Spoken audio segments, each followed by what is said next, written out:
committee reports. Do we have a legislative update, Mrs. Short? It's a brief one, yes. So let me get to my notes.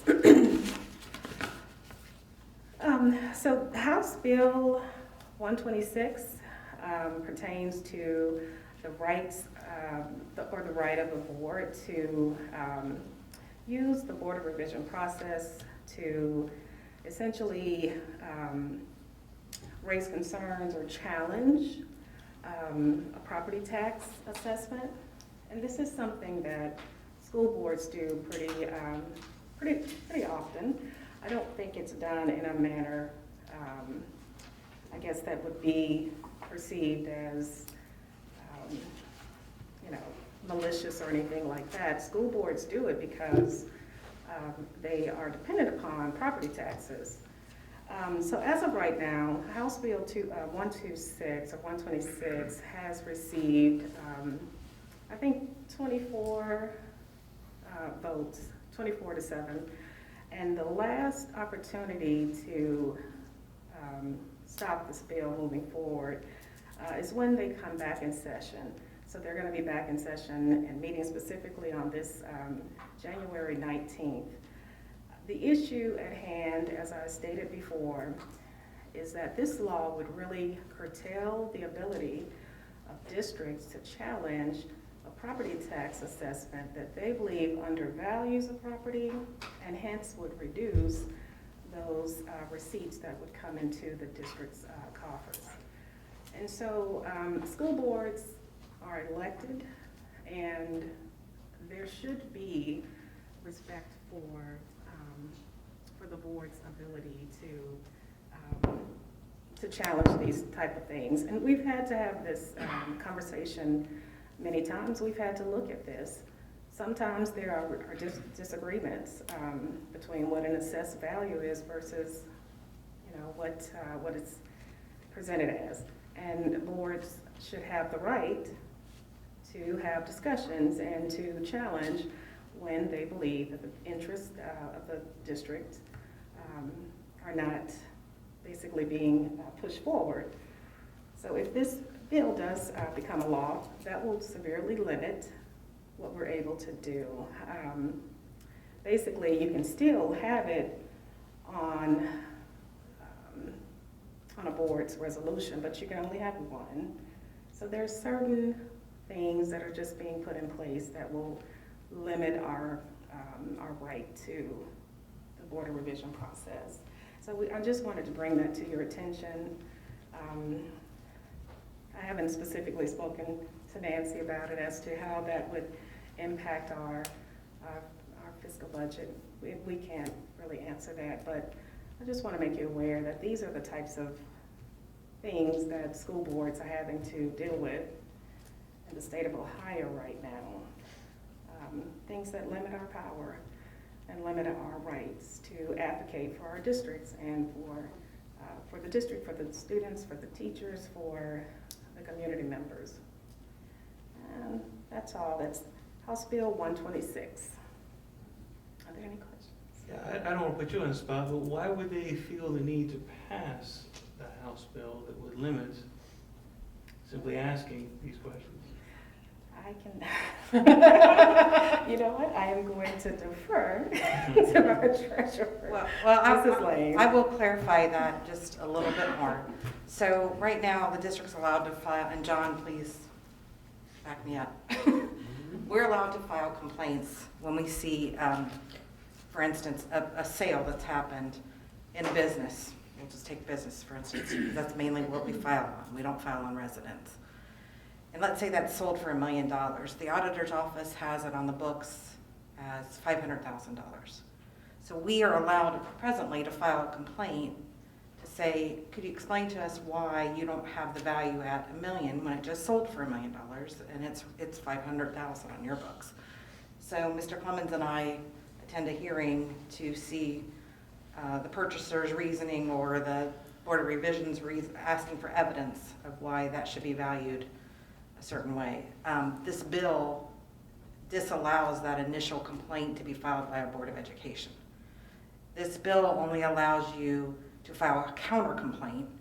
So if the business went in to lower their value, then the Board of Education can pass a resolution to allow us to have the hearing, to file for a hearing, a counter complaint.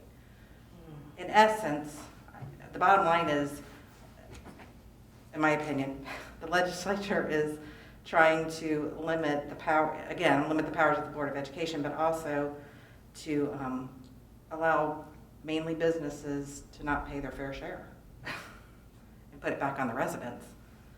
So it's not a good bill at all, but I'll let Mr. Clemens. No, I think that's an accurate summary of the situation. We pursue these in a limited number of cases, usually somewhat a glaring discrepancy in the value versus recent sale price. We are not, hiring appraisers to randomly select businesses or other property owners for increases. These are documented sales where they have sworn under oath that that's the sale price they paid. And, because of market conditions or the lag of appraisal by the auditor's office, which is on 3-year cycles basically, there's a considerable time loss there where the value is understated. And generally speaking, that means others have to pick up the burden and the district loses the revenue that should be paid by the value, based on the value that's been paid. So if taxes are to be paid based on the valuation of the property, and that valuation is made less than the purchase price under the guise of trying to create a friendly business environment, where do you draw that line between a friendly business environment and what's fair for the school systems? Well, they don't, the law doesn't recognize anything other than fair market value. So if there are legal ways to abate taxes and favor businesses with tax incentives, but understating the value of their real estate is not supposed to be one of them. I don't know if you recall, but several years ago, maybe 20 or more now, there was a scandal here in a local county where low appraisals had a note on them that said FOJ, friend of Joe, who was the county auditor. And it was finally uncovered, and I believe people were prosecuted. And so it's not supposed to work that way. If there's going to be tax incentives or abatements, they need to be publicly discussed and approved in proper legal ways. I know Mrs. Lane mentioned this, but I just wanted to make sure it's emphasized for anybody that's in the room or watching on TV, but this is not something we use to beat over the heads of our homeowners, correct? I mean, it is something that is just for businesses, large transactions. We're not trying to pick on the little guys and, No, your average homeowners out there and our residents. Yeah. We don't want to do that. Generally speaking, we're looking for a sizable gap in appraised value versus sales price. It's usually several hundreds of thousands of dollars, not $20,000 or even 50. Normally, we don't get notified until it's 50,000 or more. Right. I just want to make sure that was not missed in the conversation. It is an excellent point. We're talking about hundreds of thousands of dollars, and this is coming more than one. I think this is the third or fourth time they've tried to pass that bill over the years. Thank you for bringing that to our attention. The next one, Butler Tech. I do not have a report, as my first Butler Tech meeting is next Tuesday. Planning Commission, I do not have a report there either. Student achievement. Ms. Scott. Well, being back not very long, I don't have a whole lot, so I had to kind of go into the Wayback Machine back before winter break for Christmas, and I wanted to recognize that we had student members of the Fairfield Prevention Coalition. They made a trip to Creekside and Crossroads back in December, and they had presentations for the 6th grade health classes about farming effects, PHARMING effects. And it was discussing misuse and abuse of prescription medication and how different things affect the body. So I think that is really great. Have kids talking to kids, some peer presentations to learn and to discuss. So way to go. Peer-to-peer, very powerful. Thank you.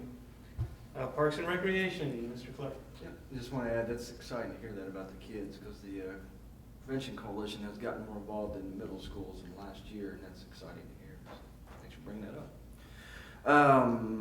Exciting stuff happening at the parks in this spring.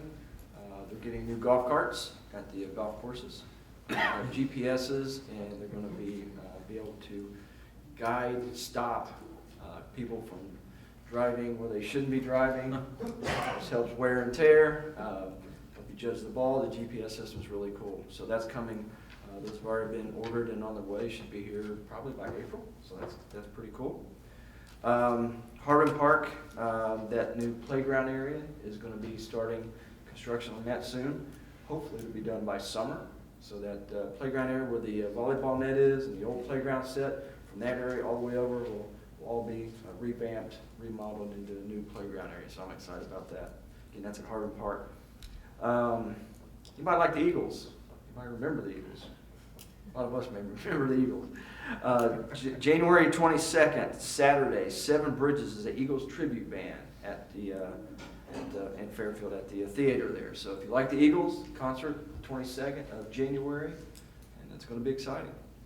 And that's all I have, Mr. President. Great. Thank you, Mr. Clark.